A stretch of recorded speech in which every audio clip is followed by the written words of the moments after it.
అందరికీ నమస్కారం. కువైట్లో చాలా సంవత్సరాల నుంచి, దాదాపు 4 సంవత్సరాల నుంచి మనం చూసుకుంటే కానూను పెట్టాలని చెప్పి వేల మంది ప్రవాసులు కువైట్ దేశాన్ని కోరారు. అలాగే ప్రవాసుల కోరిక కువైట్లో ప్రవాసుల జనాభాను తగ్గించేందుకు కువైట్ ప్రభుత్వం కానూను ప్రకటించిన విషయం అందరికీ తెలిసిందే. అలాగే జూన్ 17వ తేదీతో గడువు ముగుస్తున్న నేపథ్యంలో కానూను ఉపయోగించుకునే వారి సంఖ్య చాలా తక్కువ ఉందని చెప్పి మినిస్ట్రీ ఆఫ్ ఇంటీరియర్ కీలక ప్రకటన చేసింది.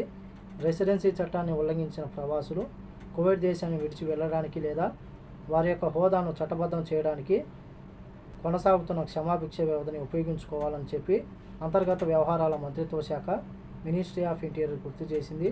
గడువు ముగిసిన తర్వాత రెసిడెన్సీ చట్టాన్ని ఉల్లంఘించిన వారిపైన కఠినమైన చర్యలు తీసుకుంటామని చెప్పి చట్టాన్ని ఉల్లంఘించిన వారిని అరెస్టు చేసి వాళ్ళని కువైట్ దేశం నుంచి బహిష్కరిస్తున్నట్లు మంత్రిత్వ శాఖ తెలిపింది. గతంలో మార్చి 17వ తేదీన కువైట్ కానూను ప్రకటించిన విషయం అందరికీ తెలిసిందే. ఇవి జూన్ 17వ తేదీతో ముగుస్తుంది. జూన్ 17 తర్వాత మనం చూసుకుంటే కువైట్ దేశవ్యాప్తంగా తనిఖీలు చేపట్టి ఎవరైతే రెసిడెన్సీ మరియు కార్మిక చట్టాలను ఉల్లంఘించిన ప్రవాసులు ఉన్నారో వాళ్ళను అరెస్టు చేసి కువైట్ దేశం నుంచి బహిష్కరిస్తాము. భవిష్యత్తులో వారు కువైట్కి రాలేరని చెప్పేసి, అలాగే జూన్ 17 లోపు ఎవరైతే కువైట్ దేశాన్ని వదిలి వెళతారో వాళ్ళు మళ్ళీ కువైట్ దేశానికి తిరిగి వచ్చేందుకు అవకాశం ఉందని చెప్పి అధికారులు తెలుపుతూ ఉన్నారు.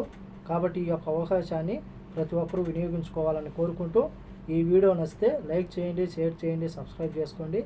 నెక్స్ట్ వీడియోలో మళ్ళీ కలుద్దాం. జై హింద్.